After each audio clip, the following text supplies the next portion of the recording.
성부와 성자와 성령의 이름으로 아멘. 예수님과 어머니 하나 되신 성심을 통해 아버지 뜻 안에서 기도드립니다. 사랑을 하느님 아버지 감사합니다. 오늘도 아버지께서는 이 찬란한 빛의 세계에 대해서 저희들에게 가르쳐 주시고 인도해 주고 계십니다.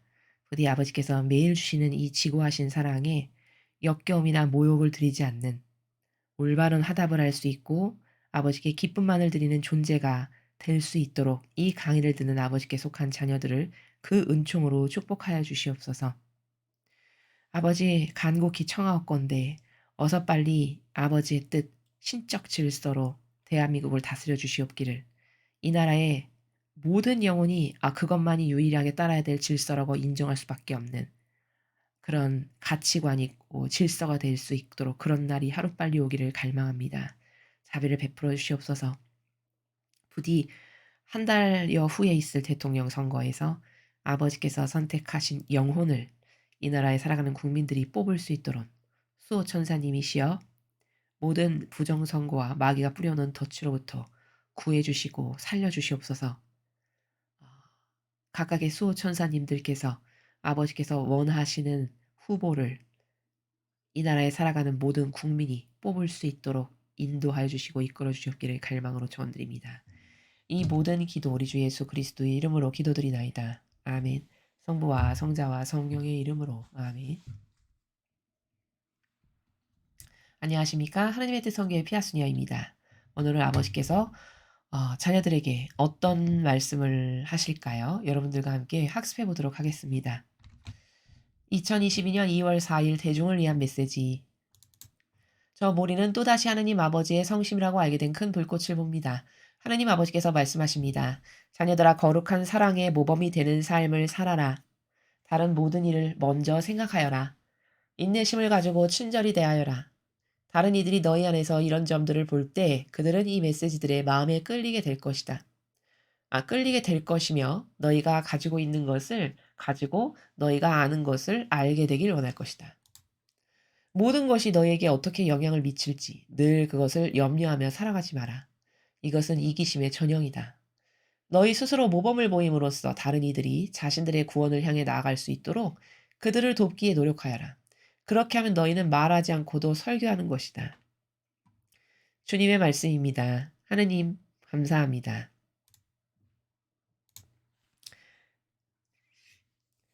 우리가 그 세상에서도 이런 게 있습니다. 가장 고단수적인 교육이라고 할까요? 가장 차원의 질이 높은 교육은 뭐냐? 그것은 먼저 내가 몸으로 살 때, 그럴 때 나의 실제적인 행동이나 그 모범을 보고 '아 저거 멋있다. 저 사람 저렇게 사는 거 굉장히 남하고는 다른데? 나도 좀 저렇게 살아봐야 되겠다.'라고 해서 닮게끔 자연스럽게 인도하는 게 이게 가장 고단수의 최고의 양질의 교육이라고 할 수 있습니다.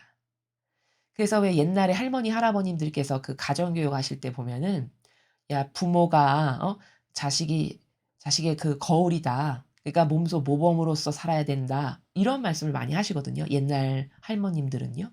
그게 바로 지금 오늘 진리의 나라에서 아버지께서 원하시는 요 개념을 배우지 않으셨는데도 알고 계시는 거죠. 그쵸? 그런데 누가 만약에 여러분에게 그냥 말로 똑같은 말을 막 100 마디를 한다. 그러면 아무리 그게 옳은 말이어도 듣기 싫죠. 그 왜 그러냐면 인간은 그 하와가 죄를 지으면서 원죄를 가지고 떨어져 나온 순간부터 변질이 되고 변형이 됐잖아요. 근데 그 변질되고 변형된 속성 중에 하나가 교만이 있다는 겁니다, 교만. 그래서 누구나 인간은 아무리 옳고 바른 말이어도 그걸 가서 막 직접적으로 권고하죠. 이러면 다 싫어해요. 그 왜냐? 교만해서 그런 거죠. 만약에 겸손하다 그러면 저 말이 진짜 맞는데? 그래 옳다. 오히려 아유 감사합니다. 저한테 그런 옳은 것을 가르쳐 주시니 너무 감사합니다. 이게 정직하고 겸손한 영혼이에요. 근데 현대 사회를 살아가는 대다수의 사람들을 보면은 어떤 상태냐? 말로 뭐를 하면 간섭, 잔소리, 지겨워, 시끄러 이러면서 싫어합니다. 그건 왜일까? 그만큼 교만하다는 뜻이죠. 자신의 영혼이. 그렇기 때문에 전체가 그렇기 때문에 이런 상황에서 효과적으로 다른 사람에게 하느님에 대한 이 나라를 알리려면 지혜와 슬기가 그래서 필요해요. 그러니까 어떻게 다가가야 되냐면 그렇게 100마디 말로 하는 거 말고 내가 먼저 모범으로 사는 거죠. "야 천주교 신자답더라. 아야 그리스도인답더라. 저 옆집에 누구누구를 보니까 아 진짜 남하고 달라. 그리스도인답게 행동하는 거나 말하는 거나 뭔가 이렇게 처신하는 거나 다 그 뿜어져 나오는 우리가 왜 세상적 단어로 아우라라고 하죠. 사람은요 이런 게 있어요. 이 영이라는 게 있기 때문에 뭐라고 설명은 못 하겠지만 아우라로 느끼는 게 있습니다. 여러분 이 말을 공감하시죠? 그쵸? 그 사람마다에게서 뿜어져 나오는 아우라가 있단 말이죠. 그걸 카리스마라고 영적으로는 하는데 아무튼 그 사람마다 가지고 있는 독특한 향기에서 뿜어져 나오는 게 있단 말이죠. 근데 말하지 않아도 남들이 그것을 느껴요. '아 저 사람은 어떤 사람이겠구나.' 이렇게 느낀다고요. 그렇기 때문에 몸소 보여준다는 것이 그 정도로 효과적인 거고 남에게 반감도 들지 않게 하는 거기 때문에 오늘 아버지께서는 "먼저 그렇게 살아라."라고 그래서 말씀을 하시는 겁니다. 자녀 교육도요. 이 강의를 듣는 젊은 부모님들도요. 자녀 교육을 하시는 데 있어서 자칫 실수를 하시는 게 뭐냐면 아우 내 마음에 안 들다 보니까 막 잔소리를 하게 돼요. 그거는 인간적으로는 이해가 되나 그렇게 한다라고 해서 그 자녀에게 절대 효과적이지 않아요. 효과적으로 그게 침투해서 거기 흡수되지가 않는다는 말입니다. 오히려 한창 가뜩이나 교만한데 요즘 시대의 인류가 그 한창 사춘기고 이러면 거기에 교만이 더 심하겠죠. 반발심 이런 것까지. 근데 거기다가 계속 같은 말을 반복한다. 그러면 역작용만 발생할 뿐이죠. 차라리 침묵 가운데 아주 단호하게 안 되는 건 아닌 거고 얘인 얘는 얘의 차원의 나라에서 이렇게 대하시면서 그가 도움을 청할 때만 도와주고 지금 자식 교육에 대해서 말씀드리는 겁니다. 아닐 때는 거룩한 무관심으로 하고 이렇게 해서 그 영혼 안에 살아가는 교만을 꺾어버릴 수 있어야 돼요. 부모님들께서. 그래서 겸손하고 정직한 사람의 근본을 먼저 만들어 주실 수 있어야 됩니다. 이런 것들이 자녀 교육을 하는 비법이에요. 이렇게 해서 근본을 만들고 그다음에 그가 겸손하게 다가오고 정직해지면 그때 사랑을 주는 이게 하느님이 하시는 방법이거든요. 하느님께서 인류를 다스리실 때 쓰신 방법이 이러하셨어요. 그러니까 그게 옳은 거니까 우리도 그렇게 해야 된다는 거죠. 아무튼 모범으로 실제 행동으로 보이는 것보다 더 좋은 교육은 없어요. 세상에서도 이건 누구나 인정할 만한 것이죠. 그러니까 너가 하나님의 말씀을 전할 때도 그렇게 모범으로 네가 먼저 표본이 되고 근본이 되는 것을 보여라. 그러면 사람들이 '와 저 그리스도인이래. 그래? 뭘 믿는데? 이런 걸 믿는데 이런 메시지를 듣고 아 나도 좀 그것 좀 배우고 싶네.' 이렇게 하는 게 좋은 거라는 겁니다.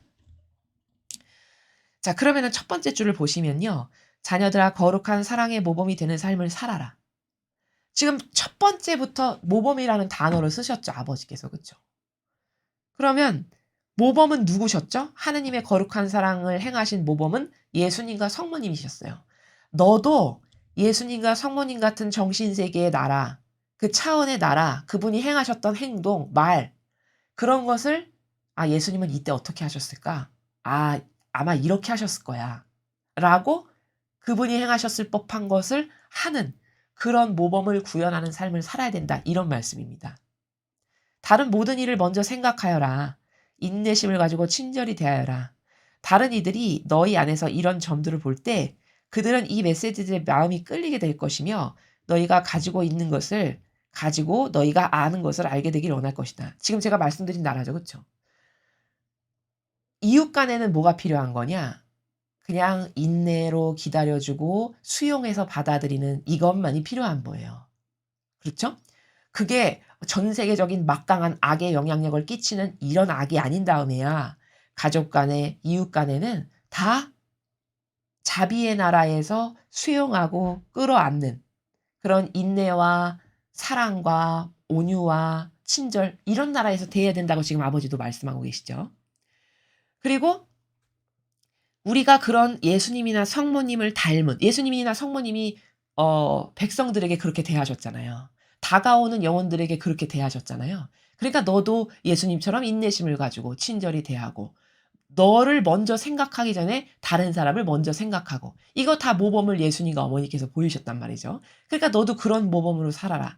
그러면 너희들 안에서 그런 예수님이나 성모님을 닮은 모범이 뿜어져 나올 때 그걸 아까 제가 세상적 단어로 아우라라고 말씀드린 거예요. 카리스마라고 말씀드린 거예요.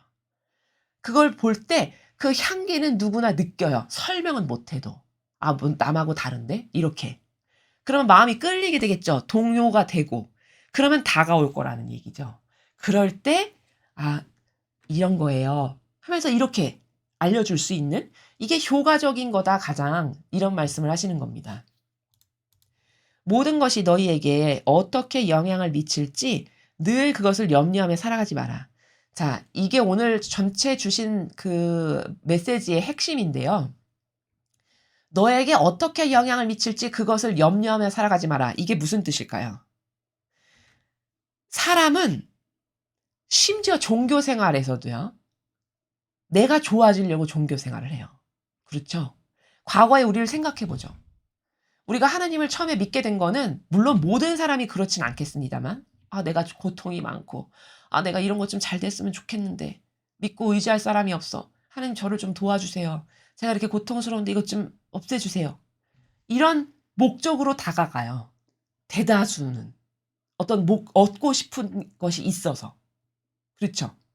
그러나 그러니까 설령 처음에 다가간 거는 그렇게 다가갔다 하더라도 왜 모르니까 끌어주고 알려준 사람이 없으니까 그렇게 다가갔다 하더라도 성장이 계속 일어나야 된다는 거예요.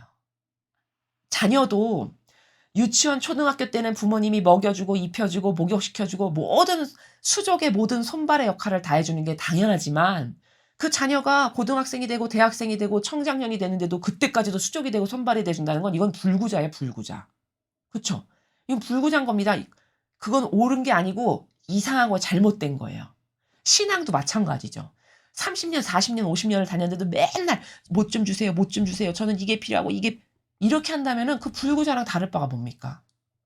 장년이 되고 대학생쯤 됐으면 아버지 제가 아르바이트를 했는데요. 아버지 위해서 제가 이런 걸 좀 사 왔어요. 이것 좀 드셔 보시죠. 아버지 오늘 한갑이신데 제가 한 3개월 알바해 가지고 돈을 이렇게 모아 가지고 아버지 평상시에 너무 추우신 것 같아서 이렇게 두툼한 외투 사 왔어요. 이것 좀 입으세요. 뭐 힘든 거를 어머니 아버지가 하고 계시다 그러면 "아유 쉬세요. 제가 할게요." 이렇게 해야 되는 게 정상이죠. 이거는 그게 맞아. 정상이야. 이렇게 생각하지만 정작 내가 하느님께 그렇게 하는가는 또 생각을 못 하죠. 그쵸? 대비를 못 해요. 적용을 못 해요. 나에 대해선. 왜? 병든자비로 관대해서. 이런 거거든요. 그러니까 첫 줄에 아버지께서 모든 게 너한테 어떻게 영향을 미칠지 늘 그것을 염려하며 살아가지 말라는 건 신앙생활을 한다고 하면서도 항상 자기 좋아지는 것을 찾는 인류를 두고 하시는 말씀이에요. 예를 들면 이런 거죠. 이런 어떤 신앙 이런 거 좋은 거야. 막 메시지도 듣고 진리 좋은 거야. 뭐 행복해. 이런 거 들으니까 막 달라. 이런데 그것은 그거고 실제적으로는 나가서 막상 전화하려고 하니까 나에게 박해가 올 것 같아. 치욕이 올 것 같아. 저 사람이 어떻게 생각할까 나를. 모함하면 어떡하지? 이러면 멸시가 와. 비난당할 거가 싫어. 왜 내가 옆에 사람한테 비난을 받아야 돼? 이기심으로 네가 알건 말건 나랑 무슨 상관이야. 이게 다 뭐죠? 다 자기를 임발부시켜서 생각하는 나라야. 자기 이익. 그쵸? 그게 지금 아버지께서 너에게 어떻게 영향을 미칠지 너는 그걸 염려하면서 살면 안 된다. 이렇게 말씀하시는 나라가 그겁니다. 그쵸? 이게 다 뭘까? 이기심, 자애심 때문에 이러한 거죠. 그쵸? 그러니까 요즘은 극히 개인주의적인 게 왜냐? 내가 좋은 걸 알고 있어도 굳이 저 사람에게 알려주려고 하지 않아요. 그게 정말 심각한 개인주의의 시대인 거거든요. 저 사람이 분명히 저렇게 가면 저건 틀린 거고 잘못된 건데도 굳이 그렇게 하려고 하지 않아요. 왜? 귀찮으니까. 뭐 그렇게까지 내가 왜 남의 일에 개입을 할까? 이게 개인주의고 이기주의죠. 그쵸? 근데 지금 아버지께서는 그렇게 네가 어떤 평가를 받을까? 저 사람이 나를 어떻게 생각할까? 이런 것을 염려하면 안 된다라고 말씀하시는 것이죠. 이것은 이기심의 전형이다. 아예 딱 답을 주셨어요. 이기심 때문에 네가 이렇게 살아가는 거다라는 거죠. 그쵸? 자, 그렇다면은 이 앞에서 말씀하신 거룩한 사랑의 모범인 예수님과 성모님하고는 다른 차원에서 살아가는 거죠. 그쵸? 입으로는 저는 하느님을 사랑해요. 제가 이런 것도 믿고요. 이런 것도 믿고요. 이런 것도 하고요. 이렇게 말은 하지만 진짜 모범이 되는 삶은 살지 않는 거죠. 뭐 때문에? 이기심 때문에. 그렇다면 이거는 냉정히 말하면 겉과 속이 다른 위선자예요. 바리새법 학자처럼. 너희 스스로 모범을 보임으로써 다른 이들이 자신들의 구원을 향해 나아갈 수 있도록 그들을 돕기에 노력해라. 자, 여기 또 모범이란 단어를 말씀하셨어요. 모범을 보임으로써. 모범은 누구에게만 있다고요? 그렇죠. 예수님과 성모님께만 있어요. 그러니까 여러분이 가만있어 봐. 누구를 따라야 될까? 그럴 때 반드시 여기 기준이 똑바라야 실수를 안 하죠. 그렇죠? 기준이 똑바라야 내가 올바른 판단을 할 수 있고 분별을 할 수 있어요. 무조건 기준은 뭐다? 예수님과 어머니. 진리. 이것만이 답이에요. 그러니까 어떤 상황에 딱 닥치게 되면 가장 먼저 떠올려야 되는 건 뭐냐? 그것이 무엇이건 예수님은 이때 어떻게 하셨을까? 성경에 보니까 이런 상황과 비슷한 상황이 뭐가 있지? 아, 이렇게 하셨구나. 성모님은 이때 어떻게 하셨을까? 성경을 보니까 성모님은 이때 이렇게 하시던데? 이렇게 떠올려서 그걸 나에게 적용해야 돼요. 그러면 모범을 그대로 본따서 잘 살아가고 계신 거예요. 그걸 우리가 여긴 모범이라는 단어를 아버지께서 쓰셨고 우리는 충직한 도구적 삶이다. 이렇게 이야기를 합니다. 그렇죠? 근데 그렇게 해서 다른 사람이 너를 보고 구원을 향해 나갈 수 있도록 그들을 그런 방법으로 도와야 된다. 지금 이렇게 말씀하셨잖아요. 근데 이런 차원의 나라에서 스스로 모범을 보이는 것 플러스 여러분은 이런 노력까지도 하실 수 있어요. 이런 차원의 나라에서 어떤 특별한 노력을 한다면 이런 거죠. 아, 저 사람이 내가 이런 진리를 배우다 보니까 요런 부분에 오해가 있던데 저를 꼭 알려주고 싶은데 어떻게 할까? 그럴 때는 저희 강의가 지금 몇백 개가 쌓여있잖아요. 그 몇백 개 강의 중에서 저 사람이 오해를 가지고 있는 부분이 뭔지를 여러분이 캐치를 하셔서 그 정곡을 찔러서 가르쳐 줄 수 있는 강의를 하나 찾는 겁니다. 제목을 보면 대충 나라를 알 수 있어요. 그래서 그걸 찝어서 요새는 카톡을 다 많이 쓰시잖아요. 카톡에다가 그 URL을 붙여서 보내는 거예요. 그리고 그 영혼을 위해서 먼저 기도를 하고 아버지 제가 이런 걸 보내는데 그 영상을 보낼 때 성령 하느님께서 역사하셔서 그 영혼이 반드시 깨닫고 달라질 수 있는 기회를 놓치지 않게 도와주세요. 기도를 그 영혼을 위해서 하고 카톡에 동영상을 보내시는데 보내실 때 여러분이 꼭 더 효과적으로 하시려면은 멘트를 써주시는 게 좋아요. 멘트를. 그러니까 그 상대방이 평상시에 어떤 고뇌나 고통이나 좋아하는 나라나 어떤 정서가 있잖아요. 사람마다. 그럼 여러분이 친한 관계면 그런 걸 잘 알 수 있죠. 그러니까 그 사람에게 예를 들면 뭐 격려의 멘트라든지 위로의 멘트라든지 아 이게 참 좋은데 도움이 됐으면 좋겠다라든지 이렇게 그 사람이 들었을 때 혹할 수 있는 그런 멘트를 구체적으로 쓰셔 가지고 그 카톡에 URL을 달아 가지고 보내는 겁니다. 이게 여러분이 선교하시는 거예요. 발로 발품 팔지 않아도. 그렇죠. 그거는 그리고 굳이 내가 막 100마디 말로 하지 않으니까 반감을 살 일도 없죠. 그렇죠. 요게 요즘 시대에는 선교할 수 있는 좋은 방법 중에 하나입니다. 추가로 여러분에게 말씀을 드리는 겁니다. 그래서 너가 먼저 모범을 보여서 다른 사람들이 너를 보고 야 저거 멋있는데 저렇게 사는 거 저 사람 되게 멋있다. 나도 좀 해볼까? 해서 따라함으로써 구원을 향해서 그 사람도 갈 수 있게끔 그게 선교하는 거고 그 영혼을 돕는 거다. 이 말씀이잖아요. 그렇죠? 그렇게 하면 너희는 말하지 않고도 설교하는 것이다. 지금 제가 후미에 말씀드렸죠. 여러분이 100마디 말하면 오히려 반감만 사고 듣기 싫어해요. 요즘 세상은. 그러면 이때 지혜와 슬기가 필요한데 여러분이 몸소 사는 것 플러스 제가 조금 전에 가르쳐드린 방법대로 저 사람의 고뇌와 갈등이 있는 것에 대한 그 영상을 찾아서 카톡으로 전송해 주는 것. 이런 것을 많이 하다 보면요. 어떤 순간에 그 받은 영혼이 깨어나는 때가 있어요. 사람마다 때가 있기 때문에 그것도 좀 다르지만 그러면 그때 인제 그 영혼이 눈이 열리고 바라보게 될 수 있게 되는 거죠. 이해가 되시죠? 그래서 이러한 방법으로 여러분이 얼마든지 집에 계시면서도 선교할 수 있고 영혼 구원에 동참할 수 있는 거다라는 것을 꼭 잊지 않으셨으면 좋겠습니다. 자, 오늘은 아버지께서 "먼저 네가 모범으로 살아라." 그게 선교하는 데 있어서 말이 필요 없이 삶 자체가 남에게 선교할 수 있는 좋은 하나의 표본이다라고 가르쳐 주셨습니다. 여러분이 먼저 이것을 실천하시고 그리고 제가 후미에 말씀드린 그런 방법까지도 덧붙여서 하신다면 여러분은 집에서도 수십 명에게 수백 명에게 얼마든지 선교하실 수 있는 그런 여건이 확보되시는 거죠. 그렇게 해서 어 여러분이 생각하셨을 때 '아 저 사람은 참 안타깝다. 요것만 쪼끔 알면은 인생이 달라질 텐데.' 이런 생각이 드는 사람들이 꼭 있거든요, 주변에. 한두 분씩. 그런 분들을 아 그분들의 영혼을 위해서 먼저 기도를 충분히 많이 해 주시고 그다음에 지금 말씀드린 방법 같은 걸로 최선의 노력을 다해서 한 명이라도 더 하느님 앞에 가져다 놓는다면 아버지께서 얼마나 기뻐하시겠습니까? 그죠? 영혼 구원에 이렇게 사활을 걸면서 매일 말씀을 하시는데 얼마나 기쁘시겠어요. 하느님을 기쁘시게 해 드린다는 건 이런 겁니다. 그래서 많은 분들이 실천으로 옮기셨으면 좋겠습니다. 이상으로 2022년 2월 4일 대중을 위한 메시지 해설을 마치겠습니다. 감사합니다.